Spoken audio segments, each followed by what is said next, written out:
CM Yogi Adityanath ने लखनऊ में 28 लाख से अधिक छात्रों को 3350 रुपए करोड़ की छात्रवृत्ति वितरित की और 33,334 परिवारों को 100 करोड़ की वित्तीय सहायता दी। मुख्यमंत्री योगी आदित्यनाथ ने प्रदेशवासियों के हित में दो बड़े कार्य किए। सुबह आंगनबाड़ी कार्यकर्तियों को विकास योजनाओं व तकनीकी से जोड़ा, जो शाम को वंचित वर्ग, कमजोर वर्ग के कक्षा 9 से 10 तक, दशमोत्तर को तो 27,99,852 छात्रों को।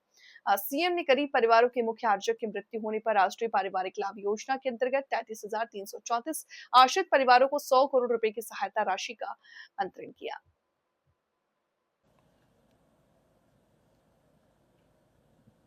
छात्रवृत्ति एवं पारिवारिक लाभ योजना के अंतर्गत सहायता वितरण के आज के इस समारोह में उत्तर प्रदेश सरकार में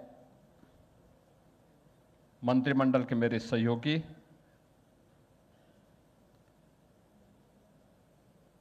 पंचायती राज और अल्पसंख्यक कल्याण विभाग के मंत्री श्री ओम प्रकाश राजभर जी, समाज कल्याण विभाग के मंत्री श्री असीम अरुण जी, पिछड़ा वर्ग कल्याण विभाग के मंत्री श्री नरेंद्र कश्यप जी, अल्पसंख्यक कल्याण विभाग के राज्य मंत्री श्री मोहम्मद दानिश आजाद अंसारी जी, समाज कल्याण विभाग के राज्य मंत्री श्री संजीव गौड़ जी, अनुसूचित जाति जनजाति आयोग के अध्यक्ष श्री बैजनाथ रावत जी, यूपी सिडको के अध्यक्ष श्री वाईपी सिंह जी, लखनऊ की महापौर श्रीमती सुषमा खड़गवाल जी, अनुसूचित जाति जनजाति वित्त एवं विकास निगम के उपाध्यक्ष श्री विश्वनाथ जी, अनुसूचित जाति जनजाति आयोग के उपाध्यक्ष श्री बेचन राम जी, हमारे सभी अपर मुख्य सचिव और प्रमुख सचिवगण और उपस्थित हमारे सभी युवा साथियों, प्रदेश के अलग अलग स्थानों पर हमारे जो जनप्रतिनिधिगण हैं, छात्रगण हैं, उन सभी को मैं आज छात्रवृत्ति वितरण के आज के इस कार्यक्रम के अवसर पर हृदय से बधाई देता हूं, अपनी शुभकामनाएं देता हूं।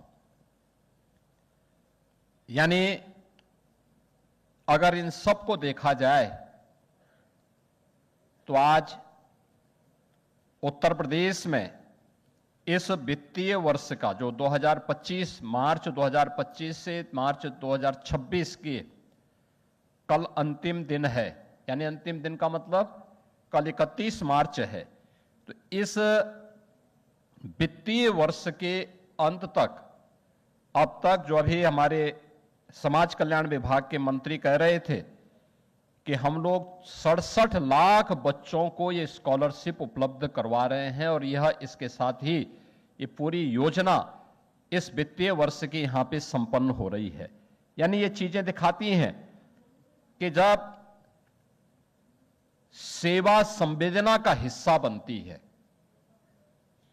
और किसी भी सरकार का लक्ष्य व्यक्ति नहीं, जाति नहीं, संप्रदाय नहीं, बल्कि सबका साथ और सबका विकास होता है, तो उसका परिणाम इसी रूप में होता है कि सबका साथ सबका विकास का आदरणीय प्रधानमंत्री जी का प्रेरणादायी जो मंत्र है वह कैसे बिना भेदभाव के सभी समुदायों को उस स्कॉलरशिप की स्कीम के साथ जोड़ता है।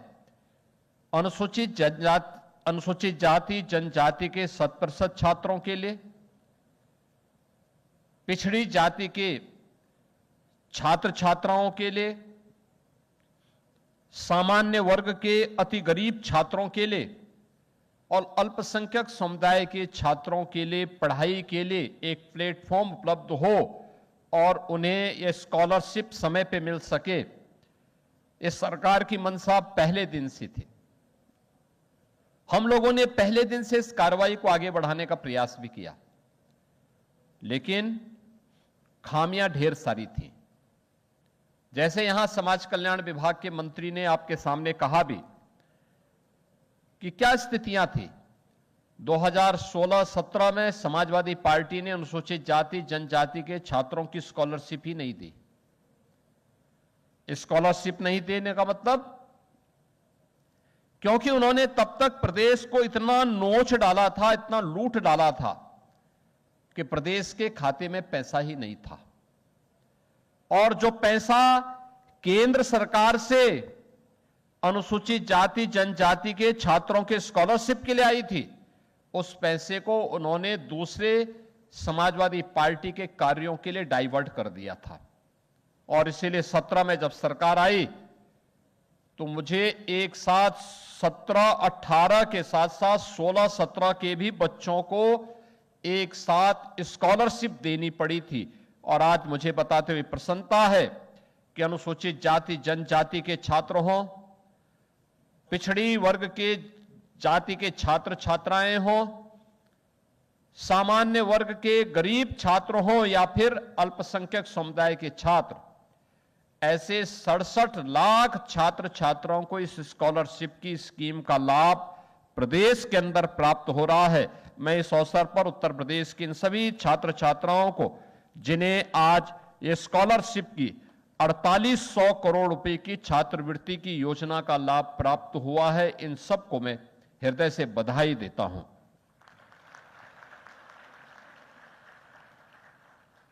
ये अत्यंत महत्वपूर्ण है कि ये काम इसलिए भी सही समय पे संपन्न हो पा रहा है। पहले होता क्या था, स्कॉलरशिप की राशि होती थी कम, इसमें तकनीक का उपयोग नहीं होता था। यहां से पैसा जाता था जिले में, और जिले में समाज कल्याण विभाग अधिकारी, पिछड़ा वर्ग कल्याण विभाग का अधिकारी, अल्पसंख्यक कल्याण विभाग का अधिकारी या अन्य जो लोग होते थे, ये लोग फिर उसमें मनमाना करते थे। स्कॉलरशिप आई 500 तो उस छात्र को मात्र 250 या 200 ही मिल पाता था, बाकी भ्रष्टाचार की भेड़ चढ़ जाता था। प्रधानमंत्री जी ने जो टेक्नोलॉजी पे ध्यान देने के लिए कहा, आज परिणाम क्या है, एक साथ हमने यहां पे क्लिक किया, 28 लाख छात्रों के लिए 3350 करोड़ रुपए की राशि उनके अकाउंट में पहुंच गई। यानी एक बटन दबाया और पैसा उनके अकाउंट में। यह है तकनीक कैसे जीवन को आसान करती है और कैसे भ्रष्टाचार मुक्त व्यवस्था देती है। आज उसी का परिणाम है और सरकार उस व्यवस्था के साथ आपको जोड़ने के लिए आज यहां पर उपस्थित हुई है। बहनों और भाइयों, 2017 के पहले यह भ्रष्टाचार केवल स्कॉलरशिप में नहीं था, ऐसा नहीं, हर एक क्षेत्र में था, हर एक क्षेत्र में था। यानी कुपोषित बच्चों के लिए, नवजात शिशुओं के लिए जो पोषण आहार होता था, उसमें भ्रष्टाचार, कुपोषित माताओं के पोषाहार में भ्रष्टाचार,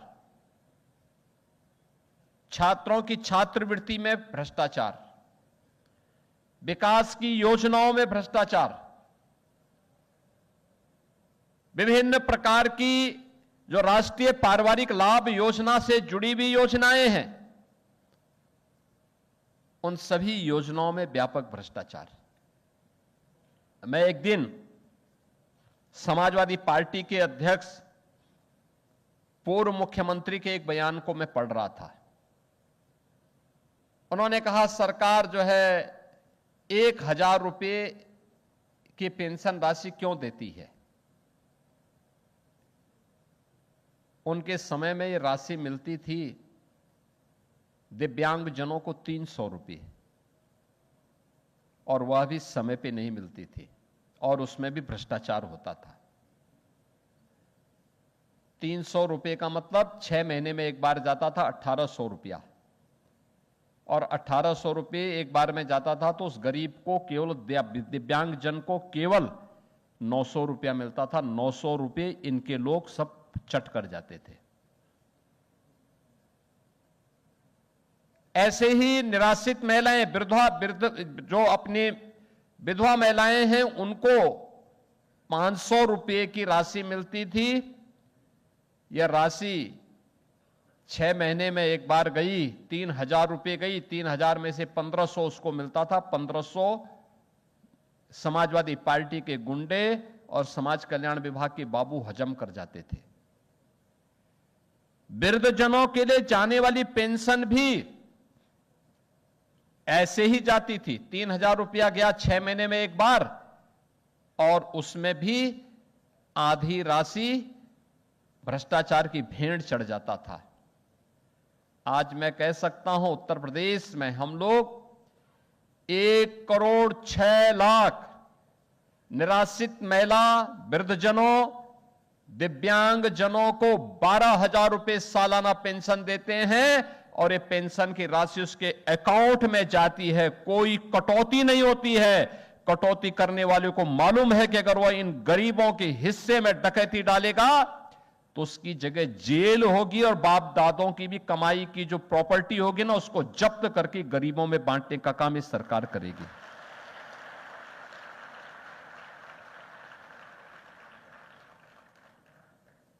आज देखें सरकार के कार्यों का परिणाम क्या है। अभी आपने देखा होगा कि हमने राष्ट्रीय पारिवारिक लाभ योजना के अंतर्गत जिन परिवार के सदस्यों की आकस्मिक मौत हुई है, उनको पेंशन भी दी और 30,000 रुपए की नगद राशि भी यहां उपलब्ध कराई जा रही है। अभी कुछ लोगों को यहां मंच पर एक सहयोग देने के लिए मंच पर बुलाया गया है, और आज मुझे बताते हुए प्रसन्नता है कि आज के इस कार्यक्रम में हम लोगों ने ऐसे 43,334 परिवारों के लिए 100 करोड़ रुपए जारी किए हैं। 100 करोड़ रुपए केवल उनकी सहायता